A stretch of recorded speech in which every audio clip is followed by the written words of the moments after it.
Polling കണക്കുകളിലെ കണക്ക് കൂട്ടലുകളിൽ LDFിൽ ആശങ്കയും ആത്മവിശ്വാസവും. CPIM-ഉം CPI-എം പല സിറ്റിംഗ് സീറ്റുകളിലും ആശങ്ക പ്രകടിപ്പിക്കുമ്പോൾ മലപ്പുറത്തും കാസർഗോഡും വലിയ മുന്നേറ്റമുണ്ടാക്കാനാകുമെന്ന ആത്മവിശ്വാസത്തിലാണ് മുസ്ലിം ലീഗ്. എറണാകുളത്തും കൊല്ലത്തും നേട്ടമുണ്ടാക്കുമെന്ന് ഇടതുമുന്നണി അവകാശപ്പെടുമ്പോഴും മലപ്പുറത്ത് മന്ത്രി വി അബ്ദുറഹ്മാൻ ഉൾപ്പെടെയുള്ളവർ കടുത്ത വെല്ലുവിളി നേരിടുന്നതായാണ് റിപ്പോർട്ട്.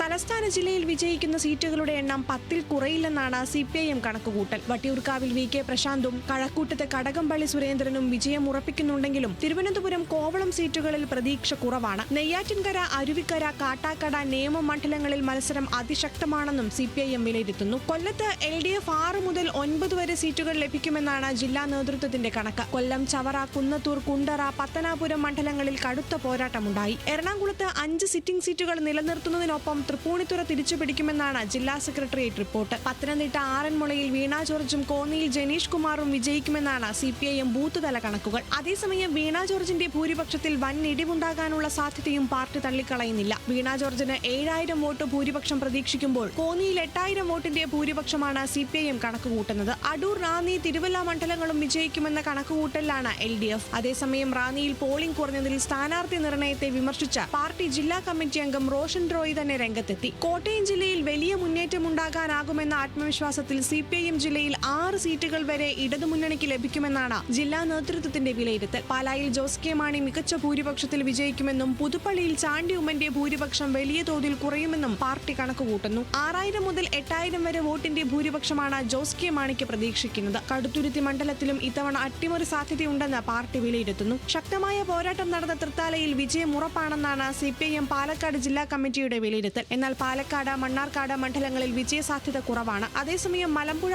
ഒറ്റപ്പാലം, ഷൊർണൂർ തുടങ്ങിയ സിറ്റിംഗ് സീറ്റുകളിൽ ഭൂരിപക്ഷം വർദ്ധിക്കും. മലപ്പുറം, താനൂരിൽ മന്ത്രി വി അബ്ദുറഹ്മാൻ പരാജയപ്പെടുമെന്നാണ് CPIM-ഉം വിലയിരുത്തുന്നത്. എന്നാൽ തവനൂരും പൊന്നാനിയും നിലനിർത്താനാകുമെന്ന് ഇടത് കേന്ദ്രങ്ങൾ വിശ്വസിക്കുന്നു. കണക്കുകളിൽ വലിയ ആത്മവിശ്വാസമാണ് മുസ്ലിം ലീഗ് നേതൃത്വം പങ്കുവയ്ക്കുന്നത്. ഇത്തവണ 20 സീറ്റുകൾ പാർട്ടിക്ക് ഉറപ്പാണെന്നും അനുകൂല തരംഗമുണ്ടായാൽ അത് 22 വരെ ഉയർന്നേക്കാമെന്നുമാണ് സംസ്ഥാന നേതൃത്വത്തിന്റെ പ്രാഥമിക വിലയിരുത്തൽ. മലപ്പുറം, കാസർഗോഡ് ജില്ലകളിൽ മത്സരിച്ച മുഴുവൻ സീറ്റുകളിലും വിജയിക്കാനാകുമെന്നും ലീഗ് കണക്കുകൂട്ടുന്നു. അഴീക്കോട്, കോഴിക്കോട് സൗത്ത്, തിരുവമ്പാടി, കുന്നമംഗലം, താനൂർ, കളമശ്ശേരി, കുറ്റ്യാടി തുടങ്ങിയ മണ്ഡലങ്ങൾ ഇത്തവണ ഉറപ്പായും തിരിച്ചുപിടിക്കുമെന്നാണ് ലീഗ് കണക്കുകൂട്ടുന്നത്. ശക്തമായ പോരാട്ടം നടന്ന പെരാമ്പ്രയിലും ഗുരുവായൂരിലും വിജയസാധ്യത തള്ളിക്കളയുന്നില്ല. അതേസമയം ചേലക്കരയിലും പുനലൂരിലും അട്ടിമറി സാധ്യതകൾ കുറവാണെന്നാണ് പാർട്ടിയുടെ വിലയിരുത്തൽ. മലപ്പുറത്ത് താനൂർ ഉൾപ്പെടെയുള്ള മണ്ഡലങ്ങൾ തിരിച്ചുപിടിക്കുമെന്നും ജില്ലയിൽ LDF 2 സീറ്റിൽ ഒതുങ്ങുമെന്നും ലീഗ് അവകാശപ്പെടുന്നു. News desk, news Malayalam.